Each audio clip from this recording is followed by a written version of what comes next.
Hey guys, back at it with Shao Kahn. So we'll be talking about Variation 1.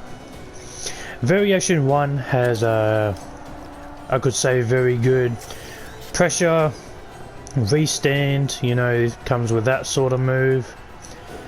I just have to say now that although Shao Kahn has like 3 variations like everyone else, he doesn't really change his playstyle very much from each variation to another. Mostly how you play him is basically the same. It's just a few combos changed here and there. You know, at the end, how you would do things a little differently in neutral, but that's about it. Shao Kahn doesn't really change in his variations. However, we will go through all of them, talk about what's really good about them, what's not so good, and yeah. First of all, he has his spear in every variation. It's a good projectile. It hits mid. The only problem I have with this projectile is some characters can actually duck this. So if I just take control of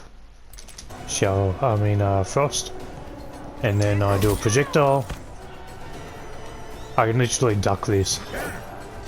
It's a mid that you can duck. Like, obviously from full screen you can get used, so you can't duck that clearly. But if you're around here and you decide to throw a spear, you're literally going to get punished for it. And you know, full comboed and all that sort of stuff. So yeah, there is that. If NetherRealm could fix the actual mid projectile to actually be a mid, it will be great. Don't get me wrong, it's still a good projectile for like ending some grounded combos, you know, load up the crushing blow of 1-2, 1+3 and all that sort of stuff. So yeah, it's still a good projectile. Just be wary that some characters can duck it. Even characters with bigger hitboxes can duck it, like Shao Kahn himself can duck his own projectile, so just be wary of that. And then there's his Scum Grab. Scum Grab, sorry guys, got buffed, so it's actually just a better anti-air as well. It's good for some combos like this, especially because it's his armor break as well. He can do stuff like this, and it's like guaranteed damage.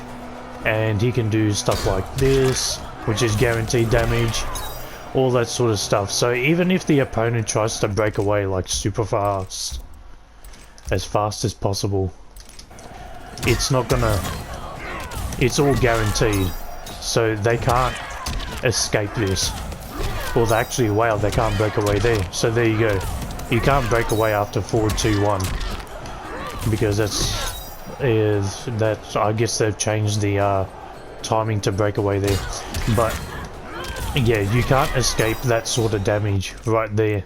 So if you hit your opponent with 2-1 or forward 2-1, always go into an anti-air, or in this variation specifically, Scum Grab, which is very good.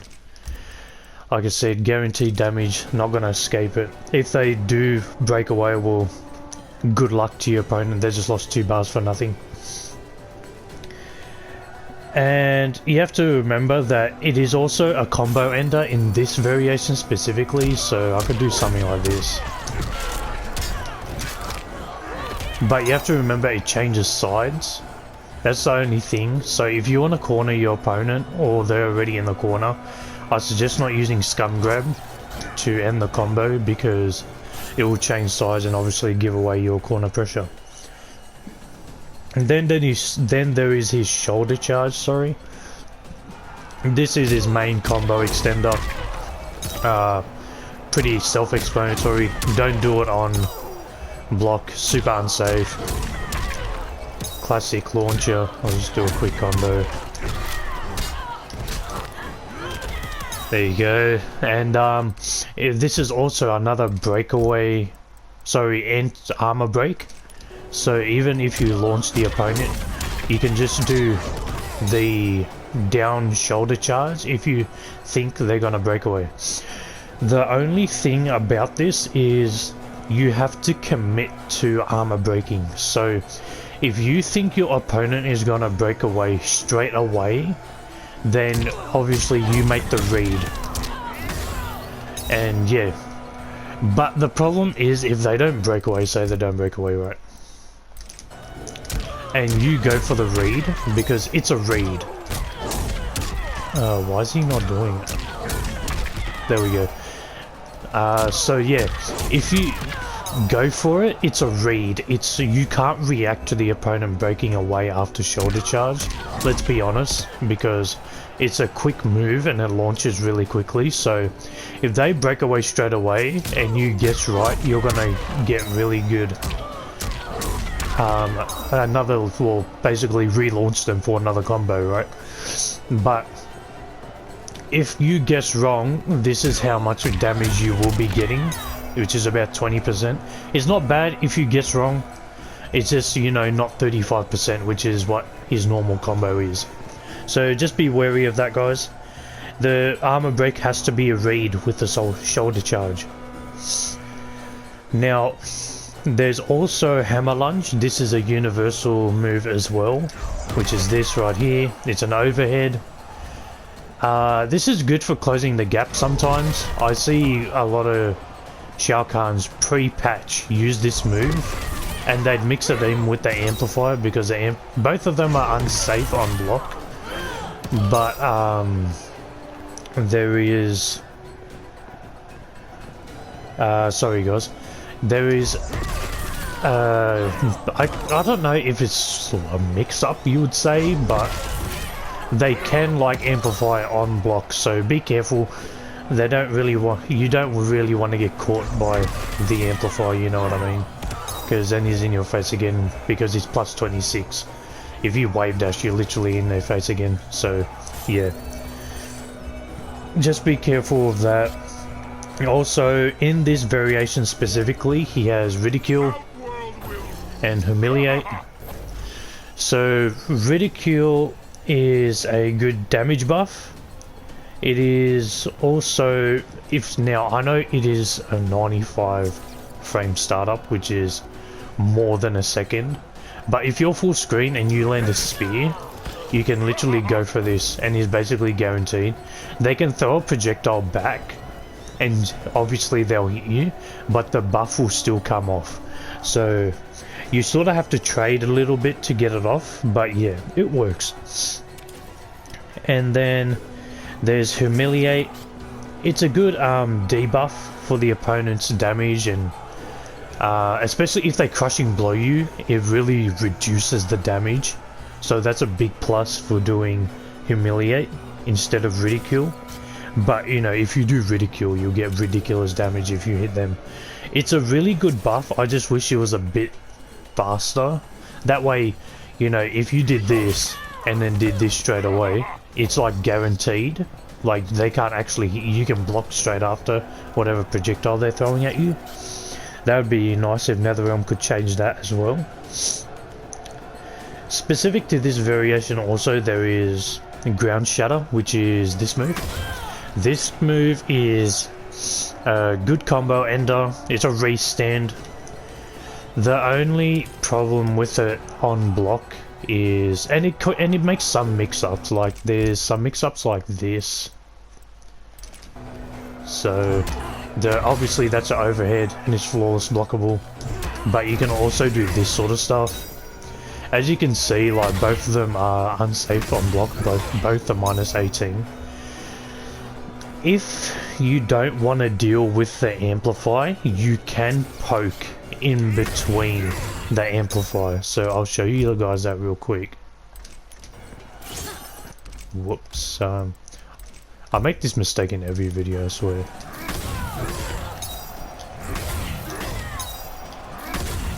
It is tight timing, but you can do it. So there you go.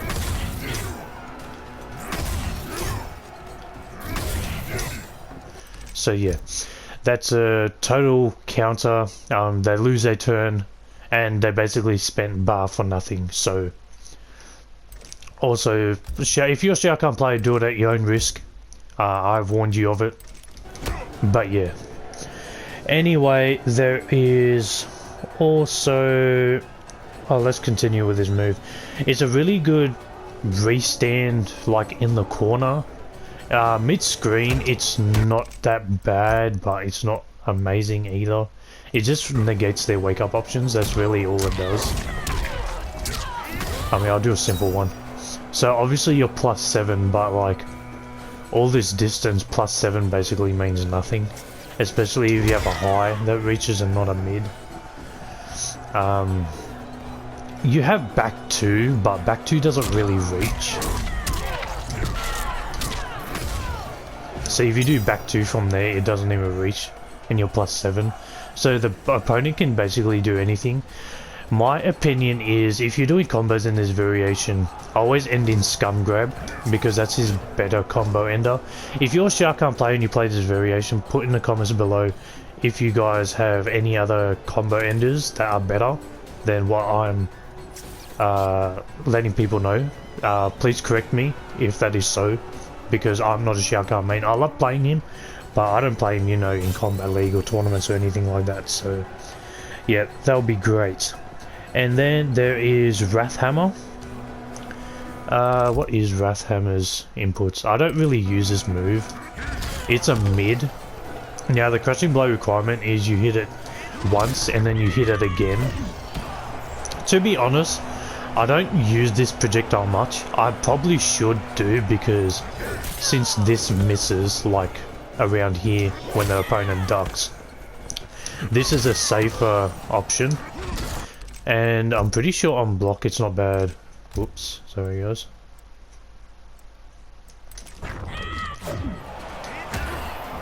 So yeah, -17 from there. I mean, if you're around here, it's a bit risky, because the opponent has a quick advancing, you know, special move like Liu Kang or Johnny Cage or something like that. They'll punish you. But like from full screen, they're not going to do anything about it. It's only -5. It is not a zoning projectile. Just do remember that. Full screen, it's like, what is it from full screen? -1, -2. I saw a -1 in there. -1, there it is. So yeah, it's not spammable though. It, like I said, it's not a zoning tool. It's not, you know, and he has really long startups on his projectiles. It's like Cetrion's boulder. If she only had the boulder, it wouldn't be much of an issue. But obviously she has so many other zoning tools to keep you out, so yeah. And then there is his Fatal Blow. Obviously, I have to give credit to NetherRealm so much for finally buffing his Fatal Blow. And what I mean is not the damage. What I mean is you can finally combo off this thing. Oh my god, sorry guys, that's my fault. Sometimes back 3 never wants to come out for me. See, that pre-patch didn't even work. Obviously back 3 didn't work because it wasn't fast enough, but if you just did like standing 4 into Fatal Blow, it didn't work for some reason, or it was super inconsistent, whereas now it's guaranteed 100% of the time if you time it properly. So yeah. Also, his Fatal Blow combos in the corner are pretty cool. And yeah, if you want to play this variation, it's really good, especially for like, you know, restands in the corner, keeping your opponent pressured. So I'll give you guys an example, you know, just here. Whoops, I don't know why I did that. Whoops, that's the wrong one. Let's say, oh no, I do something like this.